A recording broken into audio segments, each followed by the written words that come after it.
আসসালামু আলাইকুম। সপ্তম শ্রেণীর শিক্ষার্থীদের উদ্দেশ্যে আমার আজকের এই ক্লাসটি তৈরি করা। সপ্তম শ্রেণীর ইসলাম শিক্ষা বিষয়ের ৩১ পৃষ্ঠায় একটি দলগত কাজ রয়েছে। সেখানে বলা হয়েছে তারাবির নামাজ জামাতে আদায় করলে ভুল কম হয়। এ নিয়ে শিক্ষার্থীরা দলে বিভক্ত হয়ে আলোচনা করবে। তো তোমরা সবাই দলবদ্ধভাবে আলোচনা করে শিক্ষকের নির্দেশনা অনুযায়ী দলে বিভক্ত হয়ে দলে আলোচনা করে এটি সমাধান করবে। তবে তোমাদের সাহায্যের জন্য আমি আজকের এই ক্লাসটি তৈরি করেছি। তোমরা এইভাবে লিখতে পারো যে তারাবির নামাজ জামাতে আদায় করলে ভুল কম হওয়ার সম্ভাবনা কম হওয়ার সঠিক কারণগুলো দলে আলোচনা করা হলো।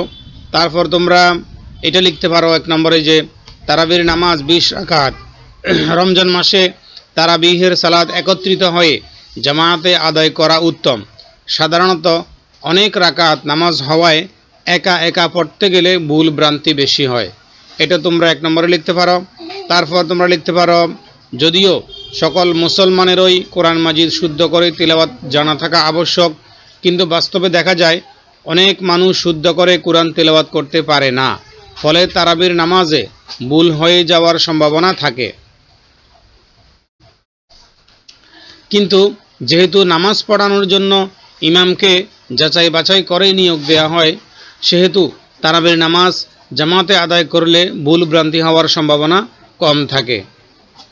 তারপর তোমরা ৩ নম্বরে আরও একটা লিখতে পারো, একজনে একা নামাজ পড়লে রাকাতের সংখ্যায় ভুল হতে পারে, কিন্তু অনেকে একসাথে জামাতে পড়লে কেউ না কেউ ভুল হয়েছে বলে লোকমা দিয়ে ভুল সংশোধন করে দিতে পারে। সুতরাং তারাবির নামাজ জামাতে পড়লে ভুল কম হয়। তোমরা এটা লিখতে পারো। এইভাবে তোমরা দলীয় আলোচনার মাধ্যমে এইগুলো লিখতে পারো, অথবা তোমাদের যেটা ভালো মনে হয় সেটাও লিখতে পারো। তবে আমি রিডিং করে এবং আমার নিজের চিন্তা মিশিয়ে আমার কাছে মনে হয়েছে দলীয় আলোচনার ভিতরে এইভাবে যদি সমাধান করা হয় তাহলে উত্তরটা সুন্দর হয়। সবাইকে ধন্যবাদ। ভালো লাগলে ভিডিওতে লাইক করবে, কমেন্ট করবে, এবং তোমরা আর কোন বিষয়ের সমাধান চাও সেটা আমাকে কমেন্টে জানাবে। তাহলে পরবর্তী ভিডিওতে দেখা হবে। আসসালামু আলাইকুম।